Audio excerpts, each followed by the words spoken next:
Hi bro. Kismatpur Rajendra Nagar లో నిన్న night మస్జిద్ లోపల దూరి కొంతమంది వ్యక్తులు ఆ లోపల ఉన్న సామాగ్రి మొత్తం ధ్వంసం చేయడం జరిగింది. సో దానికోసం మీరు ఏం చెప్పాలనుకుంటున్నారు? అన్న, మేము కూడా చూసాము ఈ న్యూస్. రాజేంద్ర నగర్ లోని కిస్మత్పూర్ లో మసీదులో చొరబడి మసీదుకి సంబంధించిన సామాగ్రిని, వాళ్ళ మతానికి సంబంధించిన కొన్ని సామాగ్రిని ధ్వంసం చేయడం జరిగింది. గుర్తు తెలియని వ్యక్తులు ధ్వంసం చేయడం జరిగిందని చెప్పేసి చెప్పారు.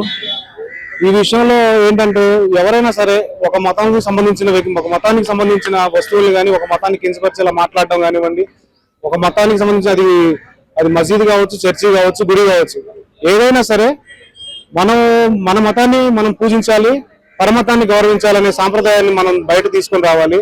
ఎంతసేపటికి మతాలను పిచ్చితో మనం వేరే మతం మీద దాడి చేయడం, వేరే మతం వాళ్ళు మన మతం మీద దాడి చేయడం, ఇలాంటివి కాకుండా మనం ఏం నేర్చుకోవాలంటే, మన మతం ఎవరికైనా సరే ఎవరి మతం అంటే వాళ్ళకి ఇష్టం ఉంటుంది, పూజిస్తారు. కాబట్టి మన మతాన్ని మనం పూజించాలి, పరమతాన్ని కూడా మనం గౌరవించాలి. అలా గౌరవించుకున్నప్పుడు అందరూ కూడా ఇదే విధమైన అనుకుంటే ఎటువంటి మతపరమైన ఘర్షణలు జరగవు, ఎటువంటి గుడి ధ్వంసాలు జరగవు, ఎటువంటి మసీద్ ధ్వంసాలు జరగవు. కాబట్టి అందరూ కూడా దీన్ని గ్రహించి ఇలాంటి చర్యలు చేయకుండా మనందరం కూడా జాగ్రత్తలు తీసుకోవాలి. అదేవిధంగా పోలీసులు కూడా అందరూ మేము చెప్పేది ఏంటంటే, ఇదే విధంగా ఎక్కడ గుళ్ళు అయినా సరే, చర్చిలు, వీటన్నిటి కూడా సీసీ కెమెరాలు పెట్టుకోవాల్సిన పరిస్థితి ఉంది ఇప్పుడు. ఎందుకంటే ఎవరు వచ్చారు, ఏమైనా గుర్తులేని వ్యక్తులు ధ్వంసం చేశారని చెప్పేసి తెలిసింది. అదే మనం కూడా మన జాగ్రత్తలు మనం ఉండాలి. ప్లస్ అందరం కూడా ఐకమత్యంగా ఉండాలి, అందరం అన్నదమ్ములా కలిసి ఉండాలి, అందరూ కూడా పరమతాన్ని గౌరవించేలా ఉండాలి. ఈ రకంగా చేసుకుంటే మన హిందూ దేవుల మీద, విగ్రహాల మీద కాలేసి తన్నడం జరిగింది కదా. అదే అన్న, ఏదైనా సరే ఎవరి మతాన్ని అయినా సరే మన మతాన్ని పూజించాలి, పరమతాన్ని గౌరవించాలి అనే మన మైండ్ లో ఉన్నప్పుడు ఇలాంటివి చేయరు. ఈ మత పిచ్చి ఉన్నటువంటి వ్యక్తులే ఇలాంటివి చేస్తుంటారు అన్నమాట. ఈ మత పిచ్చి అనేది లేకుండా అందరం కలిసిమెలిసి అన్నదమ్ముల్లాగా ఉండాలి, అదేవిధంగా పరమతాన్ని పూజించే విధంగా ఉండాలని చెప్పేసి, గౌరవించాలని చెప్పేసి నేను తెలియజేస్తున్నాను. 100% గవర్నమెంట్ యాక్షన్ తీసుకోవాలి.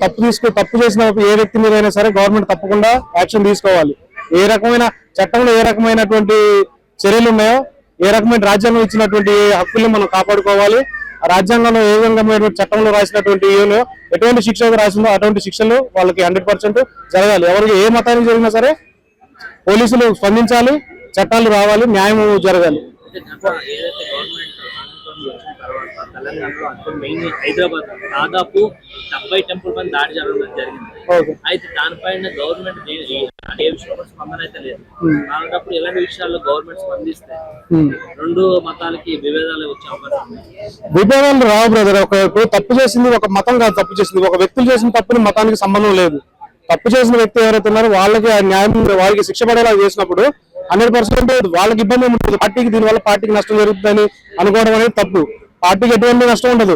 తప్పు చేసిన వాళ్ళు శిక్షించడమే కదా ప్రభుత్వం యొక్క పని. తప్పు చేసిన వాళ్ళు శిక్షించాలి 100%. అది ఎవరి మతం అయినా సరే, ఏ మతాల్లో తప్పు, ఏ మతానికి సంబంధించిన దేవుళ్ళు విగ్రహాలు ధ్వంసం చేసినా, మసీదులలోకి వెళ్ళి ధ్వంసం చేసినా, చర్చిలలోకి వెళ్ళి ధ్వంసం చేసినా సరే శిక్షణ అనేది మనం శిక్ష తీసుకోవాలి. అది గవర్నమెంట్ యొక్క పని, గవర్నమెంట్ చేయాల్సిన పని అది కదా. అటువంటిప్పుడు గవర్నమెంట్ ఎటువంటి ఇబ్బంది ఉండదు. 100% గవర్నమెంట్ కి ఇది మంచి ప్లస్ పాయింట్ అవుతుంది, కానీ దీని మైనస్ అయితే అవ్వదు.